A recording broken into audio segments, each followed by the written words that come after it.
Tout autre sujet maintenant. J'accueille Carmen Dumitrescu sur le plateau de Tech & Co. Bonsoir Carmen, bonsoir. Et merci d'être avec nous. Vous êtes plaisir. la PDG de Gamma Pulse.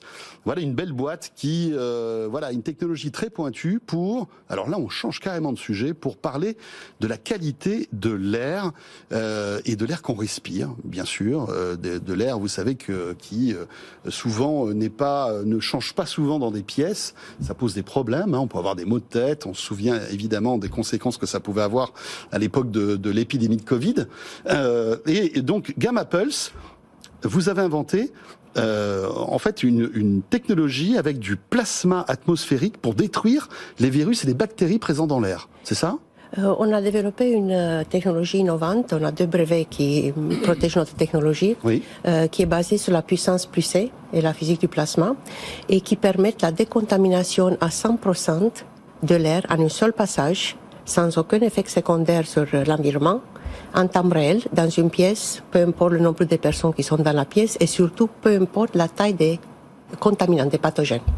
Parce que la plupart des technologies sont gênées par la petite taille des nanoparticules. Dans notre cas, la taille ne joue pas.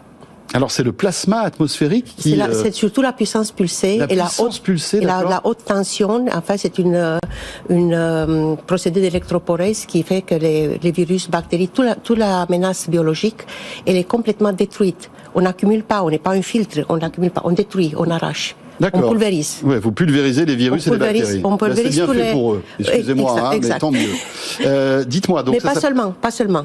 Ça s'appelle Killvid. Ça s'appelle Killvid. Quand vous dites pas seulement, c'est-à-dire que ça fait autre chose en plus. Ça détruit toutes les menaces biologiques et toutes les menaces COV, donc les composantes organiques volatiles, qui sont les 2 causes principaux. Qu'aujourd'hui on a quand même dans le monde 10 millions de décès prématurés par an, à cause de la mauvaise qualité de l'air à l'intérieur. Voilà, parce que rappelons-le, hein, on parle beaucoup de la qualité de l'air à l'extérieur, mais la qualité de l'air à l'intérieur, c'est capital. On ne répétera jamais assez. Il faut toujours ouvrir les fenêtres au moins 10 minutes pour aérer, etc., etc.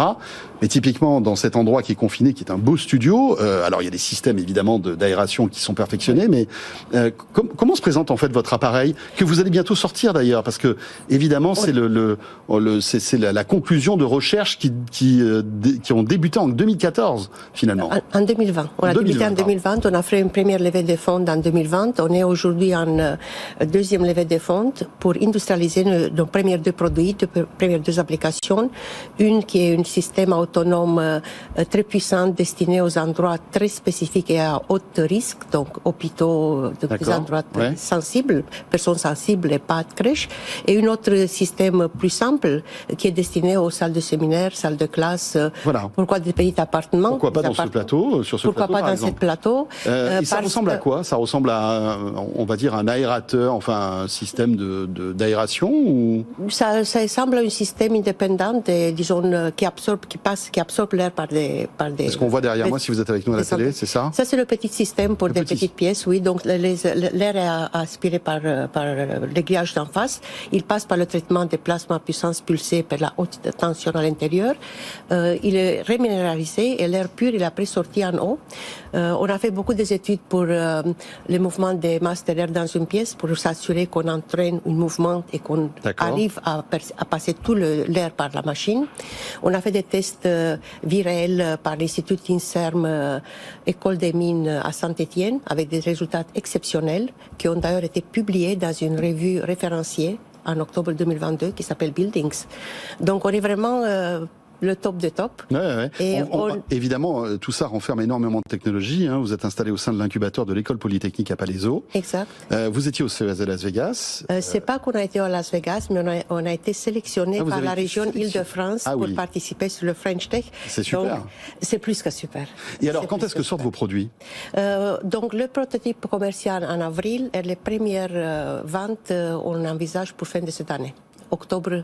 On a déjà un coût, en fait, de ce type d'appareil, le coût, c'est dans plusieurs milliers d'euros.